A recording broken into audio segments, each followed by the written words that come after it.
মহিলাদের চুল পড়ার প্রথম এবং অন্যতম যেটা কারণ সেটা হচ্ছে পুষ্টি। আমরা যেটা বলবো পুষ্টিহীনতা। পুষ্টিহীনতা কীরকম? মহিলারা কি খায় না? অবশ্যই খায়।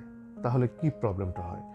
যেটা হয় যে অনেকে খুবই লিমিটেড খাবার খায়, বেছে বেছে খাবার খায়। এটা একটা এক ধরনের প্রবলেম। আর এক ধরনের প্রবলেম আছে যে অনেকে খুব ক্রাশ ডায়েট করেন, অর্থাৎ মানে কিচ্ছু খান না, শুধু ভেজিটেবল বা ফ্রুটস খেয়ে থাকেন। এটাও ঠিক না। আবার অনেকে খুব ফাস্ট ফুড বা জাঙ্ক ফুড বা ফ্যাটি ফুড খেয়ে থাকেন। কিন্তু আমরা জানি যে আমাদের চুল গঠিত হচ্ছে protein, fat, carbohydrate, vitamin, mineral এবং পানি দ্বারা গঠিত। ফলে আমাদের এমন কোনো খাবার খেতে হবে যে খাবারে এই 6টি উপাদান সবগুলোই থাকে।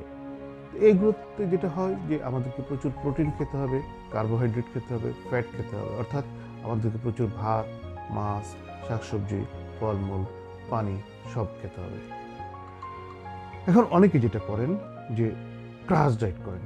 ক্রাশ ডায়েট করলে যেটা হয় যে হঠাৎ করে পুষ্টিহীনতা দেখা দেয় এবং এর ফলে চুল পড়া শুরু হয়। অনেকে কিটো ডায়েট করেন।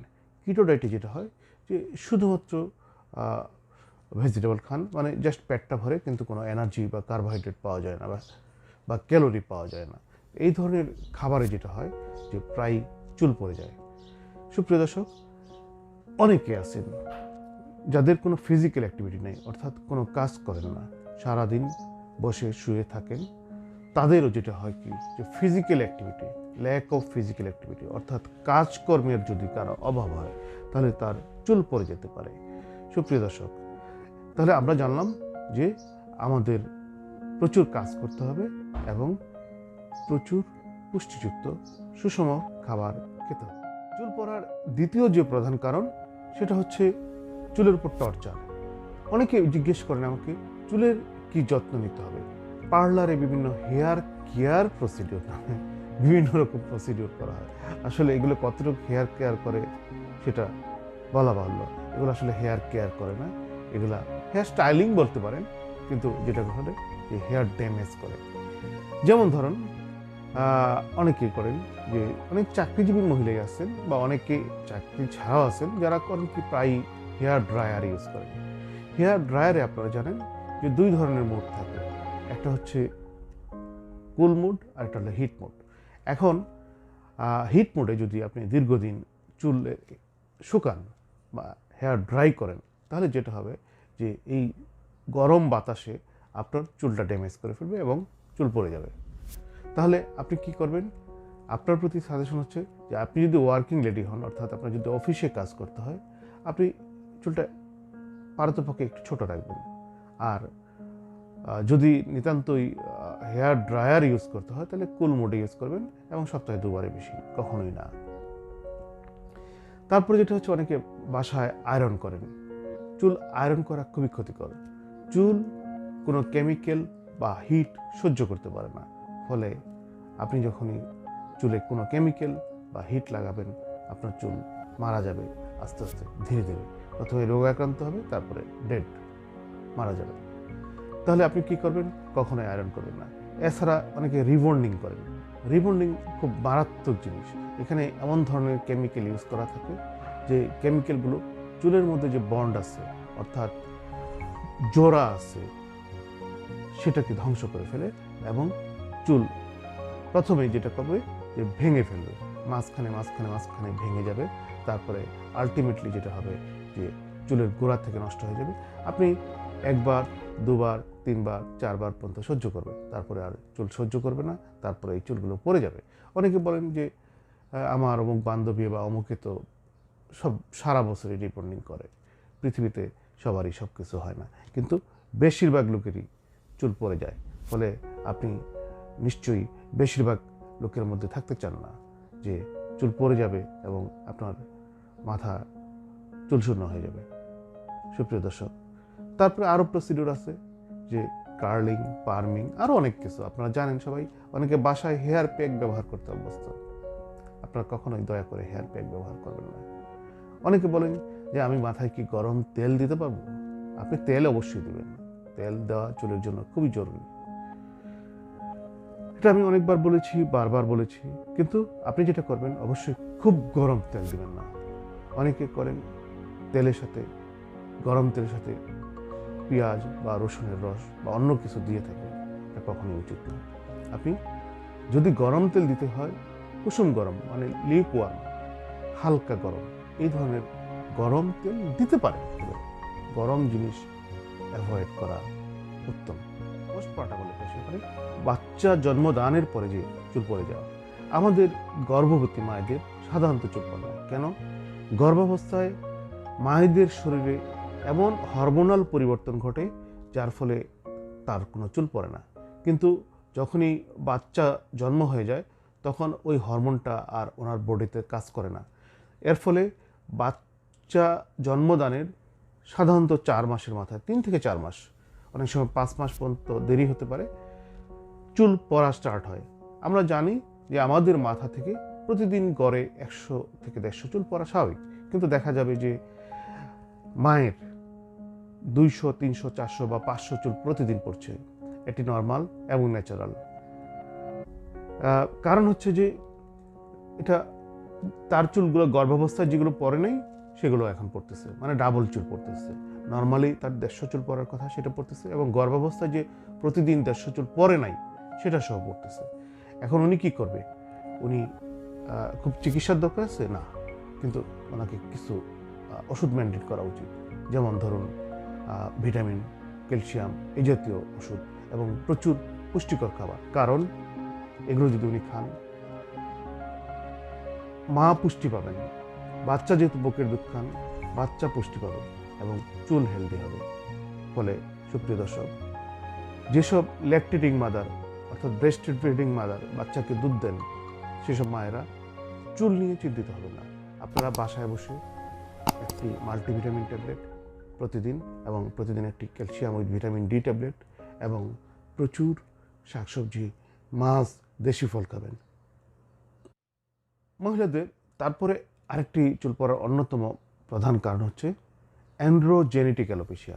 আমরা মনে করি যে টাক মানে পুরুষ মানুষের রোগ, মানে হরমোনজনিত বা বংশজনিত যে চুল পড়া সেটা শুধু পুরুষেরই হয়। ব্যাপারটা আসলে তা নয়।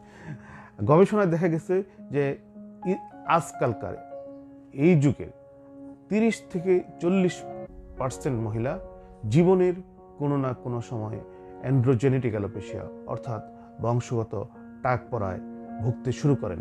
এটা চিরস্থায়ী প্রসেস। একবার যদি এই চুল পড়া শুরু হয় এবং এটা সারা জীবন চলবে। এই ধরনের চুল পড়ার জন্য অবশ্যই ডাক্তারের পরামর্শে সারা জীবন ওষুধ খেতে হবে। সারা জীবন বলতে আপনি যত বছর আপনার মাথায় চুল রাখতে চান। এখন আপনি কিভাবে বুঝবেন যে আপনার এই চুল পড়া নর্মাল চুল পড়া না অ্যান্ড্রোজেনেটিক অ্যালোপেশিয়া? এটি শুধুমাত্র একমাত্র চুল বিশেষজ্ঞই বলতে পারবে, কারণ চুল বিশেষজ্ঞ এই ব্যাপারে বিশেষজ্ঞ, এবং চুল বিশেষজ্ঞ এক ধরনের স্পেশাল যন্ত্র আছে যার নাম হচ্ছে ট্রাইকো স্ক্যান। এই মেশিনের নিচে আপনার মাথার চুলগুলো দেখবে, ফলে দেখে উনি সহজেই বলতে পারবেন যে এই চুল পড়াটা অন্য ধরনের কোনো চুল পড়া না অ্যান্ড্রোজেনেটিক অ্যালোপেশিয়া বা বংশগত টাক। ফলে আপনার যদি টাক পড়ে যায় বা চুল পড়ে যায় বা চুল মাত্র পড়া শুরু হচ্ছে, আপনি সহজে ভীত হবেন না, কারণ আপনি প্রথমে একটা প্রাথমিক চিকিৎসা নেবেন। তারপরে যদি আপনার বাসার পাশের যে এমবিবিএস ডাক্তার আছে ওনাকে দেখাবেন। তারপরে যদি আপনি ভালো না হন, আপনি অবশ্যই একজন চুল বিশেষজ্ঞের সাথে দেখা করবেন। তারপর যে কারণটি আছে সেটি হরমোনাল। এটি পলিসিস্টিক ওভারিয়ান সিনড্রোম হতে পারে, থাইরয়েডের সমস্যা হতে পারে। পলিসিস্টিক ওভারি মানে ওভারি বা ডিম্বাশয়ে অনেকগুলো সিস্ট থাকে। সিস্ট মানে পানির টিউমার। এই ধরনের পলিসিস্টিক ওভারিয়ান ডিজিজ বা পলিসিস্টিক ওভারিয়ান সিনড্রোম আমাদের দেশে এই যুগের মেয়েদের খুবই কমন, কারণ এটা অবেসিটির সাথে রিলেটেড। অবেসিটি মানে ওজন বেশি। এই ওজন বেশি কেন হয় আজকালকার মেয়েদের? কারণ হচ্ছে যে তারা কোনো ফিজিক্যাল অ্যাক্টিভিটি করে না, অর্থাৎ বাসায় মা বাবাকে কাজে কোনো হেল্প করে না, নিজেরা কখনো হাঁটে না, কোনো খেলাধুলা করে না। অবশ্য খেলাধুলা না করার পিছনে যুক্তিসঙ্গত কারণ আছে, কারণ খেলাধুলা করার মতো কোনো পরিবেশ আমাদের দেশে এই মুহূর্তে নেই। তারপরে যেটা গুরুত্বপূর্ণ দরকার, তাদের ফিজিক্যাল অ্যাক্টিভিটি, অর্থাৎ মা বাবাকে কাজে হেল্প করা এবং কিছু হাঁটা বা দৌড়ানো, যেটা আপনি ইচ্ছা করলে আপনার স্কুল বা কলেজে হেঁটে যেতে পারেন। আর যেটা হয় যে এই যুগের অনেক বাচ্চাই বেশি ক্ষেত্রেই যেটা হচ্ছে যে ভেজিটেবল একদমই খায় না, প্রচুর ফাস্টফুড বা জাঙ্ক ফুড খায়। তাহলে যারা এই পলিসিস্টিক ওভারিয়ান সিনড্রোম বা ডিজিজের রোগী, তারা কিভাবে বুঝবেন যে তারা পলিসিস্টিক ওভারিয়ান সিনড্রোম বা ডিজিজের রোগী? এটা একটা সহজ কথা যে এই ধরনের মেয়েরা সাধারণত মোটা থাকে, তাদের প্রচুর ব্রণ থাকে, তাদের মাসিকে সমস্যা থাকে এবং মুখে লোম থাকে এবং মাথায় চুল ধীরে ধীরে কমতে থাকে। তাহলে এই লক্ষণগুলো যদি কোনো মেয়ের বা মহিলার দেখেন, তাহলে আপনি ধরে নিতে পারেন তার পলিসিস্টিক ওভারিয়ান সিনড্রোম বা ডিজিজ আছে। আপনি কোনো একজন স্ত্রীরোগ বিশেষজ্ঞ অথবা এন্ডোক্রাইন বিশেষজ্ঞের সাথে যোগাযোগ করবেন এবং আপনার জীবনযাত্রার পরিবর্তন করবেন। সবচেয়ে বড় যে হরমোনাল সমস্যাটা হচ্ছে সেটা হচ্ছে থাইরয়েডের প্রবলেম। থাইরয়েড এমন একটি রোগ, এই রোগে চুল পড়ে যাবে। আবার মজার ব্যাপার হচ্ছে যে থাইরয়েড ভালো করার জন্য আপনি যে ওষুধ খাবেন, এই ওষুধেও চুল পড়ে যাবে। ফলে এটা অনেকটা শাঁখের করাতের মতো, অর্থাৎ রোগ থাকলেও কাটবে, না থাকলেও কাটবে। অর্থাৎ রোগ থাকলেও আপনার এই চুল পড়বে, রোগ ভালো করার জন্য যে ওষুধ খাবেন সেটাতেও চুল পড়বে। এটা চিকিৎসা করা অনেকটা জটিল। এটা ধরনের প্রবলেমের জন্য সবসময় ডাক্তারের সংস্পর্শে থাকতে হবে, পরামর্শে থাকতে হবে। ডাক্তার যে খুব বেশি কিছু করতে পারবে তাও না, কিন্তু আপনার অন্তত টাক হওয়া প্রিভেন্ট করতে পারবে, অর্থাৎ আপনি যাতে একদম টাক না হয়ে যান সেটা প্রতিরোধ করতে পারবে। সুপ্রিয় দর্শক, আশা করি আমার কথা আপনি বুঝতে পেরেছেন। তারপর যে কথাটি না বললেই আমার বলা শেষ হবে না, সেটা হচ্ছে টেলোজেন ইফ্লুভিয়াম। টেলোজেন হচ্ছে এক ধরনের চুল, আর ইফ্লুভিয়াম মানে ঝড়ের মতো, ঝড়ের বেগে চুল পড়ে যায়। ঝড়ের বেগে চুল পড়া যদি হঠাৎ করে, যে সারা জীবন আমি ভালো ছিলাম, হঠাৎ করে গত 1 মাস 2 মাস 3 মাস যাবৎ ঝড়ের বেগে চুল পড়ছে, এটাকে বলা হয় টেলোজেন ইফ্লুভিয়াম। টেলোজেন ইফ্লুভিয়াম খুবই কমন একটি রোগ এবং এই রোগ নিয়ে খুব ভীত হওয়ার কিছু নেই। আপনি যদি খুব বড় ধরনের জ্বরে ভুগে থাকেন বা বড় ধরনের হঠাৎ কোনো অসুখ হয়ে থাকে, আপনার যদি হঠাৎ কোনো বড় ধরনের সার্জারি হয়ে থাকে, কোনো অ্যাক্সিডেন্ট হয়ে থাকে, তাহলে এই সময় আপনার চুল পড়ে যেতে পারে। এটা নর্মাল এবং ন্যাচারাল, এই জন্য বিশেষ কোনো চিকিৎসার দরকার নেই। তবে আপনি যদি সাবধান থাকতে চান যে আমার এই ধরনের চুল পরে যেতে আবার চুলগুলো রিগ্রো হয়, অর্থাৎ পুনরায় চুল গজায়, তাহলে আপনি কিছুদিন ভিটামিন এবং ক্যালসিয়াম ট্যাবলেট খেয়ে যেতে পারেন। সুপ্রিয় দর্শক মণ্ডলী, আপনারা অনেকক্ষণ ধরে আমার এই বক্তব্য শুনেছেন, এই জন্য যারা আমার এই চ্যানেলটি সাবস্ক্রাইব করেছেন তাদের প্রতি আমি কৃতজ্ঞ। যারা অলরেডি সাবস্ক্রাইব করেননি তাদেরকে আমার এই চ্যানেল সাবস্ক্রাইব করার জন্য অনুরোধ জানাচ্ছি। সবাই ভালো থাকবেন, সুস্থ থাকবেন।